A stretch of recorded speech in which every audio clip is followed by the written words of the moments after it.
Правительство проделало колоссальную работу. Инвестиции в основной капитал, открытие новых производств ярко это демонстрируют.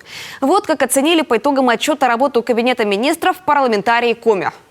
Хотела бы отметить особую категорию – это семьи с детьми-инвалидами. Действительно, в прошлом году впервые был запущен проект по оздоровлению таких детей на территории нашей базы «Черноморская зорька».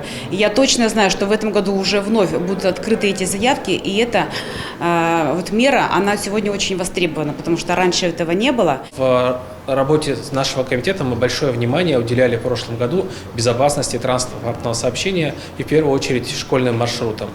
Если в целом у нас в Республике Коми почти что 9 миллиардов выделяется на дорожный фонд на разные работы, то в прошлом году муниципалитетам, и так как мы взаимодействуем с муниципалитетом, было выделено 1,9 миллиардов рублей, эта цифра была обозначена, и именно на школьные маршруты, на приведение их в порядок было потрачено 862 миллиона рублей и привели в соответствие, улучшили состояние 87 школьных маршрутов.